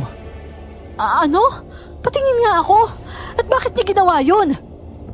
Nanay, ano po yung kulam? Ha? Sinabi mo niya sa'yo yun? Kulam? Sabi kasi nung babaeng yun, bakit hindi daw po ko tinatablahan ng kulam niya na yun? Tapos nanay, sabi niya, paano daw natanggal yung sungay at pangil ko na nilagay niya? Siya raw naglagay nun sa akin eh. Pero bakit daw natanggal? Tapos sabi din niya, ano daw yung proteksyon na nilagay ni tatay sa akin? Gusto niya ilabas ko yun eh. Pero wala naman ako nun. Diyos ko, Alas. Niyakap niya ang anak niya sa sobrang takot sa nalaman. Kahit ako, nawindang ako sa narinig. Ibig sabihin, siya pala ang may kagagawa nun kay Pawpaw. Ang hindi ko lang maintindihan kung bakit. Hindi namin kilala ang babaeng yon. Siya yung may gawa nung kay Pawpaw? Walang yung babae yun. Mangkukulam siya, ate. At ano namang kasalanan ni Pawpaw sa kanya? Umuwi muna tayo, Alas. Hapon na rin at ayokong magpatagal pa dito. Pawpaw, tara na. Umuwi na muna tayo. Oo, sige po, Nay. O sige na, ako na magdadala nitong ibang kamote. Umuwi nga kami noon. Pero pagkarating namin sa taas ng bahay, gumala ang paningin ko sa baba. Sa isip ko noon, kapag nakita ko lang ang babaeng yon, hindi ko na siya hahayaang makaalis pa. Saktong dumating ang kuya kong pangalawa at nasabi ko sa kanya ang problema. Kaya nangako na itong hanapin ang babaeng yon. Pero bumalik lang siya at hindi niya ito nahanap pa. At kinagabihan, maaga kaming nagsara ng bahay. Maaga ring nakapagluto si ate noon. Kaya pagpatak ng alas 7 ng gabi, kumain na kami ng hapunan. Oras ng alas 8 ay humiga na kami. Nasa iisang kwarto na lang kami noon dahil wala si kuya. At nung gabing yon, umalulong ang alaga naming aso sa bahay.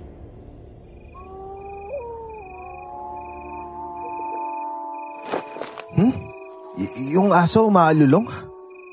Ngayon lang yan nagkaganyan na. Nay, may aswang daw po. Ha? Sino nagsabi? Si Busyo po. Gamitin mo daw po yung buntot pagi, tito. Si Busyo? Alas, nakakausap niya talaga. At oo, kapag ganitong umaalulong ang mga aso, may aswang talaga. Anak nang. O sige ate, babalik na rin ko lang yung walis sa pintuan. O sige. Pero nasa pintuan pa lang ako ng kwarto. May biglang tumulak sa bintana. Malakas na puwersa yon kaya malakas ang tunog. Napasigaw si ate ng malakas at nataranta rin si Pawpaw. Hindi ako nakakuha ng walis at napabalik ako sa loob at hinila sila mula sa kung saan sila nagyakapan. Ate! Dito! Ang buntot pagi, Alas! Oo, nasa akin na ate! Mutsoy! Tulungan mo kami, Mutsoy! Papatayin ko kayong lahat at uunahin kitang tiyan ka! Ha? Kilala mo ko? Tiyo! Tiyo, yung lighter daw! Yung lighter daw! Ano? Anong lighter? Sabi ni Munsoy, kailangan daw natin ng lighter. Kasi apo yung kinatatakutan na aswang sa labas. Mahaba daw kasi yung buhok niya eh. Mahaba yung buhok? Kubot! Tama, Alas. Apoy ang kailangan natin. Nandyan lang yung lighter sa lagayan. Sindihan mo na yung lampara. Oo, eto na. Nakuha ko na. Nasaan yung lampara? Ayun. Paano mo nalaman ang tungkol sa kumot na bata ka? Napaka-imposible naman na alam mo kung anong uri akong aswang. Hamak na bata ka lang. Nagugulat ka ba sa kakayanan ng anak ko? Natatakot ka ba sa alam niya tungkol sa'yo? Kung ganun, umalis ka na. Wala kaming kasalanan sa'yo. Malaki ang kasalanan mo sa akin. Kabit ka ng asawa ko. Anong kabit? Maiya ka nga. May sariling pamilya yung ate ko. Oo nga. At bumuo siya ng pamilya sa asawa ko.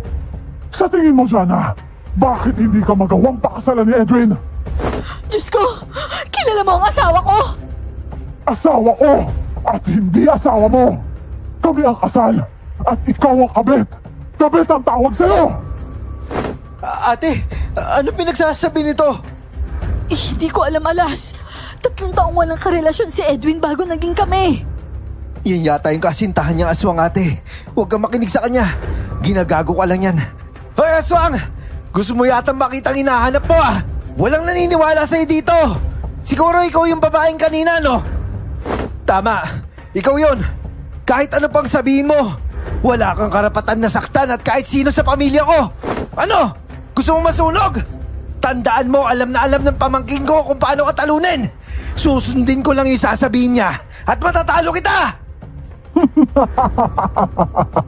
Hangal! Hindi mo ko kaya! Panoorin mo ang gagawin ko! Alas, tulungan mo ako! Ate! Nay! Bitawan mo yung nanay ko! Hayop ka! Susunugin kitang alimaw ka! Aliman ka! Hindi pa tayo tapos, Jana! Papangibig ko sa'yo ang asawa ko! Binitawan ng aswang si Ate Non at umalis ito. Agad kong nilapag ang lampara at lumapit sa kanya. Niyakap siya ng anak niya habang siya pagkatapos ay umubo at umiyak agad. Ate, sandali. Kukuha ko ng tubig.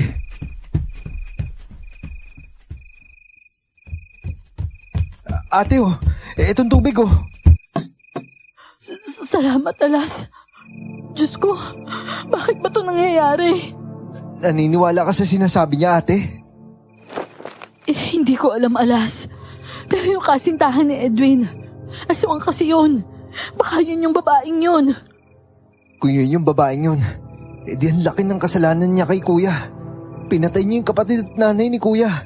At sa inyong dalawa, ikaw yung pipiliin niya kasi kayo yung may anak. Paano kung totoong kasal pala sila? At totoong kabit pala ako, Alas. Pero paano kung hindi? Paano kung ginagago ka lang nun? Tsaka huwag ka muna mag-isip ng ganyan. Ang importante ngayon, natalo natin siya. Pero posibleng babalik pa yun kaya kailangan natin maganda. Oo, tama. Pao, anak, halika. Maghanda muna tayo. O sige po, Nay. Kumilos kami agad noon. Binaliktad ko ang lahat ng walis na meron kami sa pintuan. Kahit ang mga luma at pudpud na walis tambo noon. Tapos may matulis na kawayang buho noon sa ilalim ng hagdan. Hinata ko yon at pinaekis sa bawat bintana. Saktong 5 kawayang buho yon, kaya may nagawa akong ekis bawat bintana. Hindi kami nakatulog agad noon at nagbatsyag kami sa buong paligid. Pero wala namang dumating hanggang sa dinalaw kami ng antok. Pero madaling araw na. Kinabukasan naman, pumunta kami sa kapatid naming panganay. Mas malaki ang bahay noon kumpara sa amin at sinabi namin ang problema. Kaya kinagabihan, doon kami natulog. Kinabukasan ay dumating sila kuya at lola abuela na may kasamang albularyo.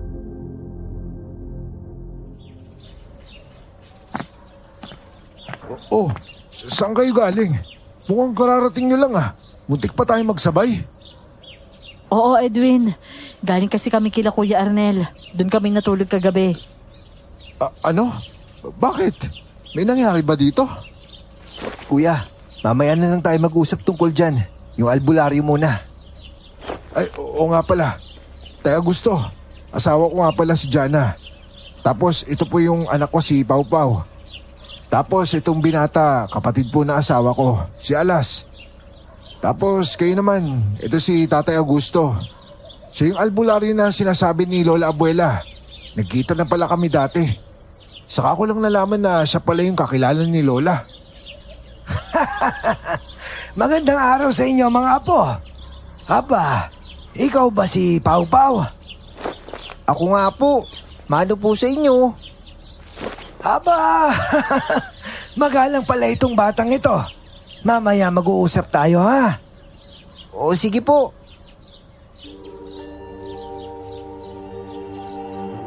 Hinayaan muna naming magpahinga ang albularyo nun sa bahay.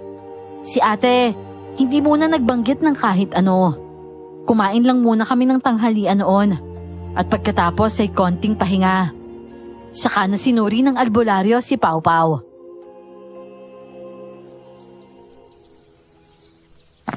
Ano kumpare? Ano bang napansin mo sa bata? Kasi... Bakit po ganun yung tingin nyo sa aming mag-asawa? Sa bata kasi, may obligasyon siyang kakaharapin pagdating ng araw. Siguro, alam niyo na yung ibig kong sabihin. Ho? Huwag kayo mag-alala. Hindi pa naman ngayon yon. Pero anong nangyayari sa kanya ngayon? Protection lang ito. Hindi ba ikaw, Jana, albularyo ka mo yung lolo mo? At ikaw, Edwin, siyempre, kilala kita. At alam kong may lahi ka rin ganon. Ang susunod sa yapak ng mga lolo ninyo ay ang batang ito. Kaya kahit anong kulam sa iyo, Jana, nananatiling buhay pa rin ang anak mo. Ano ho?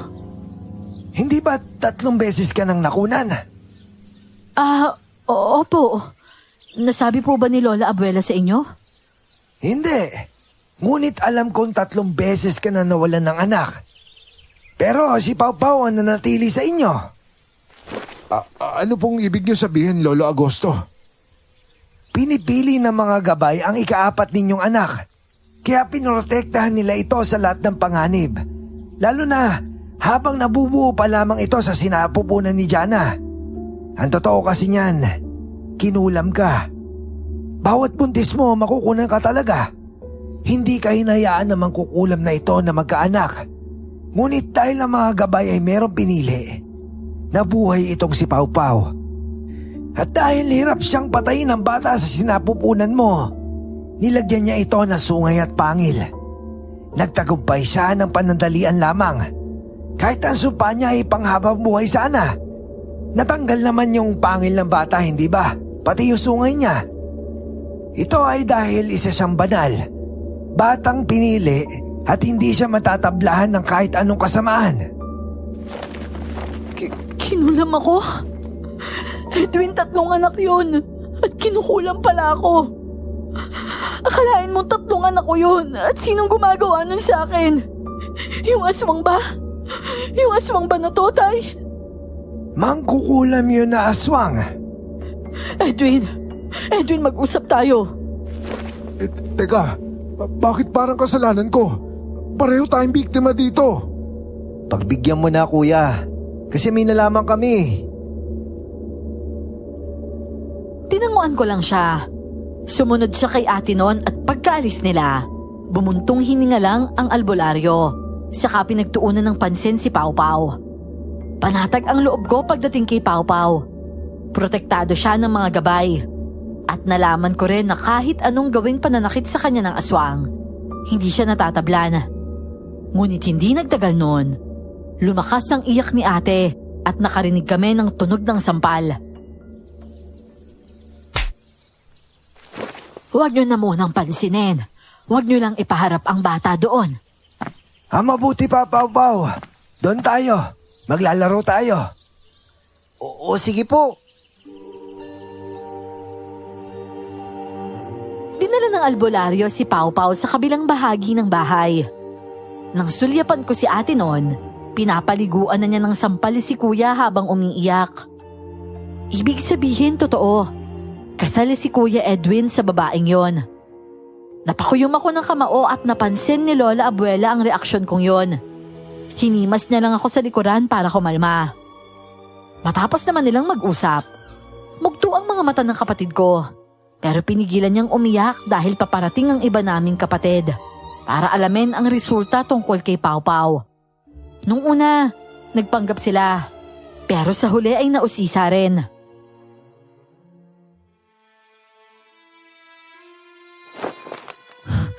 Patawarin niyo ako. Naglihim ako. Natatakot ako na baka hindi matanggap ni Jana na sa grado ako. Pero gusto ko siya makasama. Kaya tinago ko yung impormasyon na yun. Kuya, 3 anak niyo yun eh. Akalain mo yung kinuha sa inyo kapalit ng gusto mo? Alas, hindi ko rin gusto yun. Hindi ko alam na siya pala yung gumagawa nun. Kasi kung alam ko lang. Ang pinupunto ko kasi, ba't hindi mo sinabi sa amin? Kasi kung sinabi mo, malay natin, hindi na wala yung 3 bata na yun. Masakit yun para sa kapatid ko, kuya eh. Alam kong aswang siya. Pero hindi ko alam na mangkukulam sa alas. Wala akong alam. Patawarin niyo ako, hindi ko talaga alam. Kahit ako nasasaktan na mawalan ng 3 anak. Kung para sa inyo kasalanan ko yun, ano ba pwede kong gawin para mapatawad niyo ako? Oo, tutugisin ko siya. At sisikapin ko mahuli siya at papatayin ko ang babaeng yun.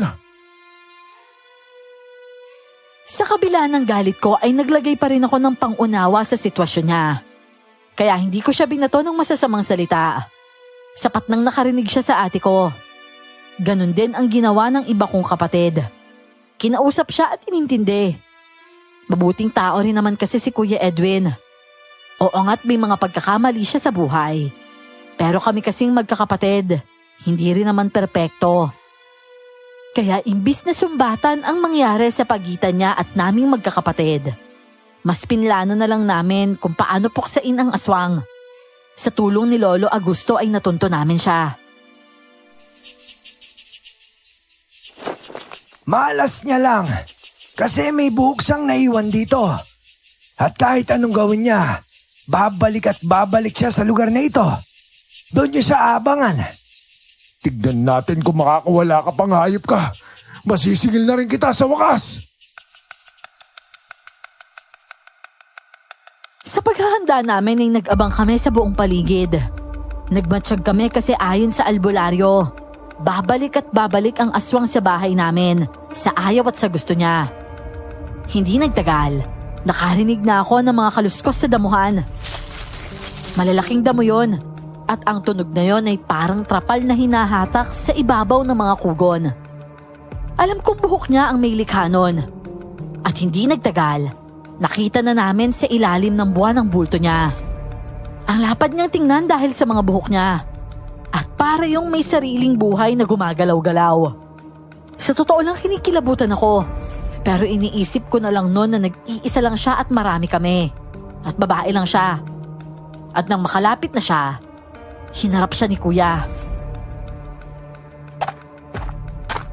Mabuti naman at nagkita ulit tayo, Greta. Ano, Edwin? Sumusuko ka na ba? Babalik ka na ba sa akin? Bulag ka ba? Sa hawak ko ngayon, mukha ba ako sumusuko? Talaga bang wala ka ng pagmamahal sa akin? Sa tingin mo ba meron pagkatapos ng mga ginawa mo? Ilang anak ko ang pinatay mo? Pinatay mo ang nanay ko?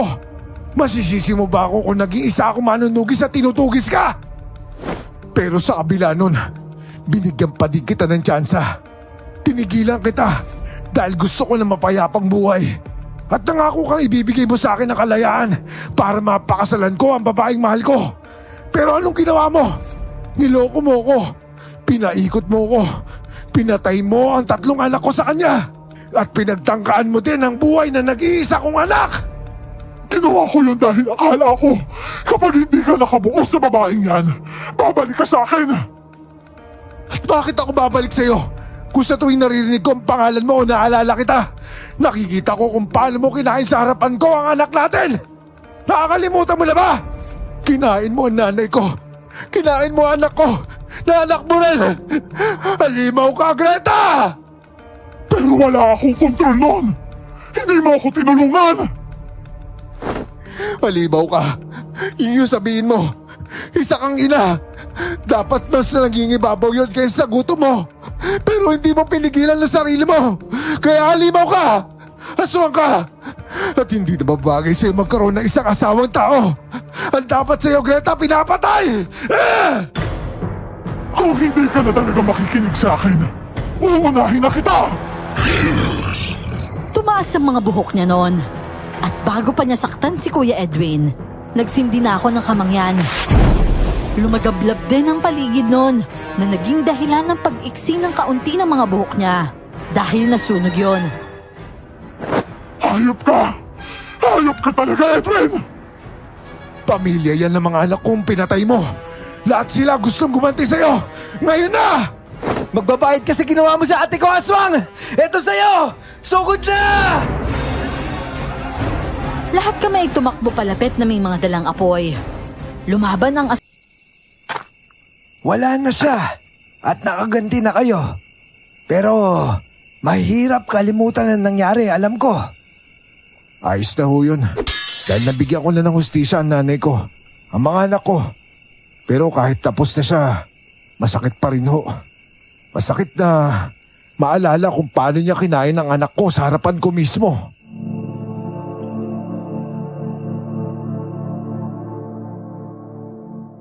Kahit kami noon ay nahawa sa iyak niya. Hindi ko alam kung ilang taon na ang anak niyang sinasabi niya. Pero ramdam na ramdam ko ang sakit na nararamdaman niya noon. Ang akala ko kapatid niya yon dahil yun ang sabi ng ate ko. Yun pala anak nila. Bali isa yon sa mga pagsisinungaling niya para lang maitago ang katotohanan na kasado na siya. Kinabukasan noon, bangkay na lang ng babae ang nakita namin. Hindi na ito aswang at siya nga ang babaeng nananakit kay Pau Pau noon. Habang tinititigan ito ni ate, kitang-kita ko ang galit sa mga mata niya. Ate, wag mo hayaan na kahit sa libingan niya, binibigyan ka niya ng problema. Wala na siya, ate. Hindi na siya hadlang sa inyo. Siguro kahit mabuntis ka ulit, hindi na yan mawawala sa'yo. Kaya tana, ang importante si Pau Pau. Kasama pa rin natin at masigla siya. Ang hirap lang kasing tanggapin, Alas. Pero hayaan mo, magiging okay rin ako. Salamat at palagi kang nandyan sa tabi ko. Sa totoo lang kapag nandyan ka, hindi ako nahihirapan sa lahat ng pagsubok na dumarating sa akin. Hayaan mo, hindi naman ako galit sa kuya mo eh. Naiintindihan ko siya. Naiintindihan ko yung pinagdadaanan niya.